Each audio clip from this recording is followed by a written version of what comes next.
Elex is a game made by the same people who made Risen, and those are the same people who worked on the first Gothic games. And I have Elex in my backlog, and I'm very interested if this game is indeed worth playing through. I will probably still play through it once, even if it's not that great, but I really wanna see what he has to say about it, so let's see SsethTzeentach's Elex review, which is apparently it's Gothic 2 with guns, so doesn't that just get you excited for this title? Hey people, Seth here. Once upon a time, Germany committed an act of such contemptible evil that the world still remembers them for it, to the shame of the modern German nation and its people. They asked Piranha Bytes, popular German RPG developer, to make the same game for over 20 years. For nearly 2 decades, Piranha Bytes has been releasing Gothic 2 under different titles, and the German population is none the wiser. Oh, it loaded. This looks good. Press any button to continue. What a terribly coded game. Elex is the latest copy of Gothic 2. The story takes place in the world of Magalan, a modernized planet much like ours, which got hit by a comet containing magic crystals called Elex. Most people die off. The lucky ones who survive become mindless mutants tainted by Elex, while the unlucky ones become Germans. The Germans split into 4 different factions. The Albs, who consume Elex to become more and more autistic, and thus more powerful. The Berserkers, who are like the German version of Amish people, and refuse to use Elex technology, but use Elex to turn into mana, which doesn't count. The Clerics, who are just religious. What the fuck? That sounds like consuming the crystals by proxy. What the fuck? Fanatics, and the Outlaws, who are ANCAP as fuck, hate organized government, and hate roads even more. You play as Jax, a man gifted with a unique power. He can jump higher than any white person ever recorded. For this reason, the other Albs Damn, the white boy can jump, yo. Shoot down his plane. Then your manlet brother attempts to assassinate you, but can't aim very well because the gun is designed for adult fingers and not children. So you survive and fall down the cliff. When you wake up, the Elex is gone from your system and you're forced to experience human emotions for the first time, such as anger at the clunky control scheme, and confusion at the strange texture popping, delayed or absent sound effects. I just wanna say that the game kinda starts like Gothic 1 by you being, knocked down the cliff, which is fitting because this game is just Gothic. With guns, apparently. And your voice acting. Stranded among former enemies, Jax has to forge alliances and build trust with the other factions to find out why his allies tried to kill him and beat the final antagonist of his game, the combat system. While Jax can jump very high for a Caucasoid, helped even more so by his trusty jetpack, this won't save you from Elix's atrocious combat. The system is fairly straightforward. Jax attacks through a relentless combination of quick and strong attacks to string combos together. Okay,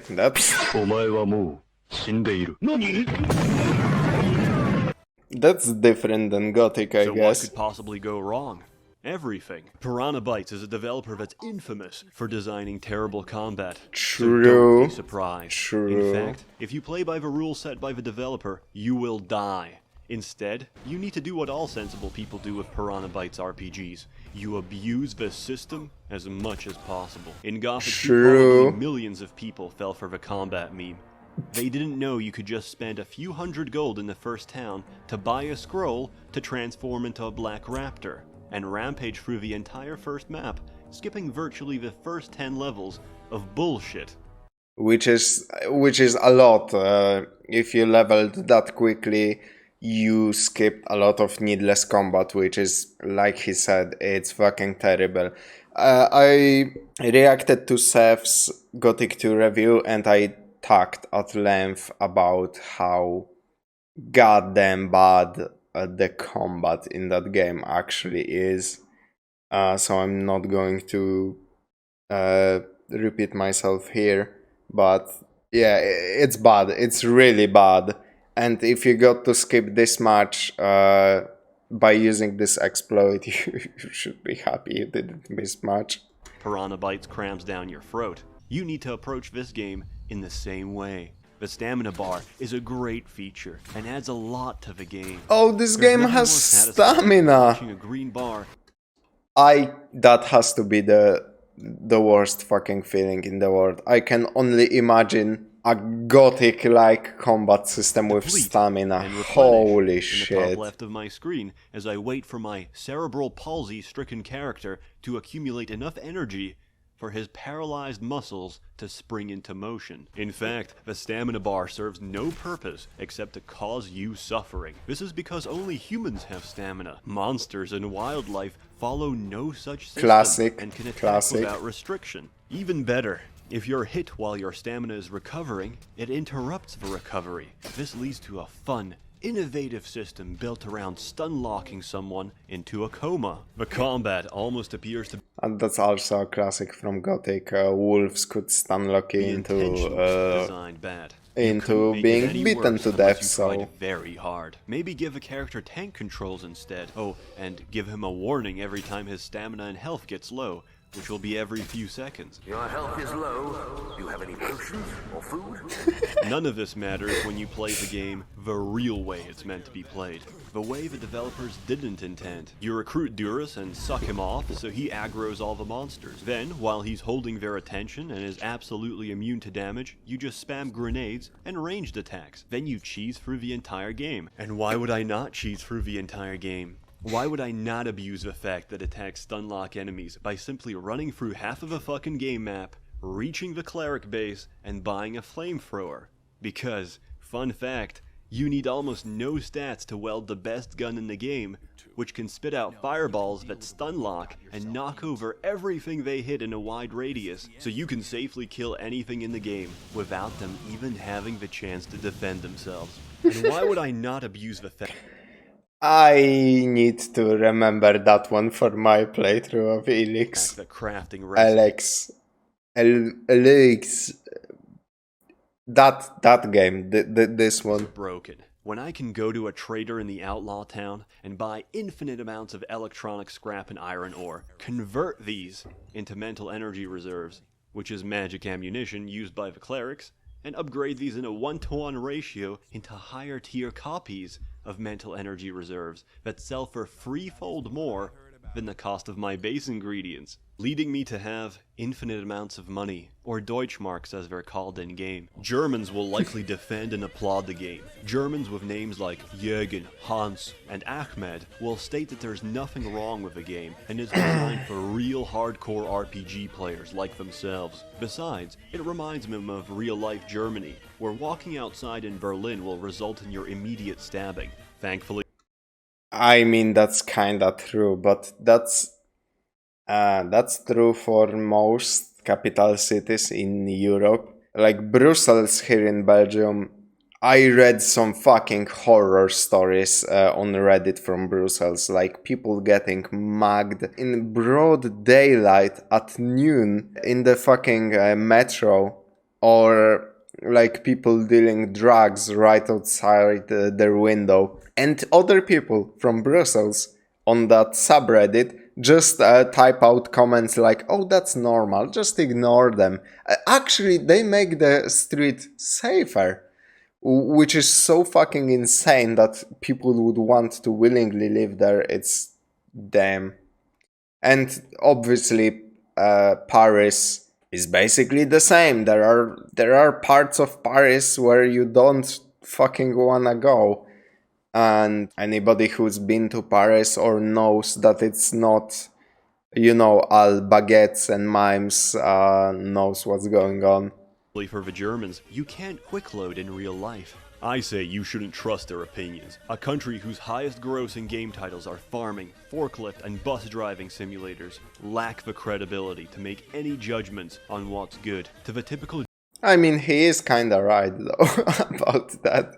Germany doesn't exactly produce, like, great video games. Arbeit macht frei, and they cannot separate work from leisure. Modern copies of Farming Simulator are electronically linked to real-life driverless farms in Germany, tricking the average German male into supporting the Eurozone economy without pay. The grains produced from such operations are so cheap and plentiful that the EU can afford to airlift them by the metric ton and drop them directly on sub-Saharan African villages, instantly drowning the native population in a river of wheat. World construction and level design is stellar, and probably the strongest feature of Elex. Every crevice, nook, and cranny has been clearly handcrafted and stuffed with items, gear, and consumables for you to plunder, together with many dangers. The voice acting?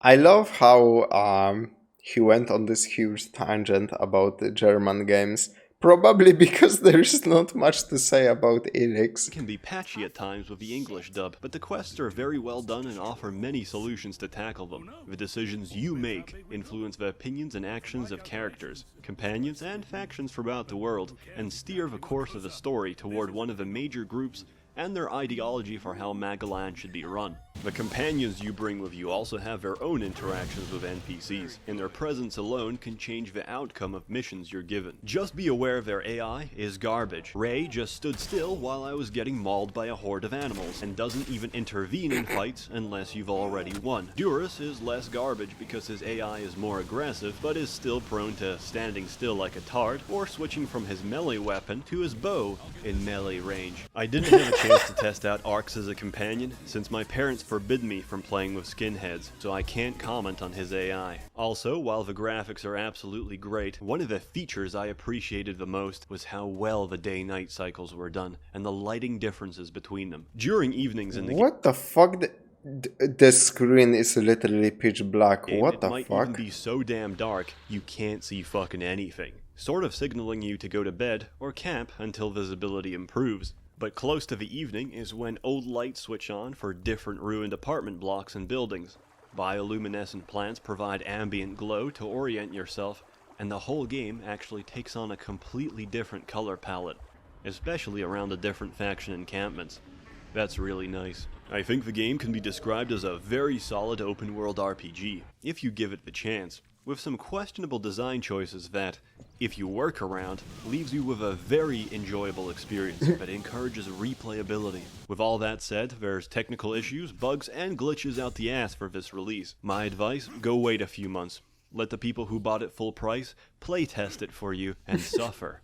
Then come back and buy it for a fraction of the price when the product improves. Elex follows the common philosophy in this business. In the gaming industry, the customer is always wrong and deserves to be beaten and robbed in a seedy alleyway. So I give this game a thinking emoji. Well, that didn't change at all since this was released, and I think this review was released like 5 years ago or something. 8 out of 10. Life is a prison, and we all serve our time. My experience with Elex can be compared to my recent experience with ordering doner kebab. I was tired and hungry. I had a long shift at the labs. I needed nourishment. The sexually repressed and frustrated woman at the counter took advantage of my weakness, handing me the greasiest and sloppiest doner ever conceived. I ate it, devoured it with gusto, and was filled with temporary, short-term bliss. Little did I know, I was also filled with food poisoning, and the catalyst for the mega shits my ass would experience for the next 3 days.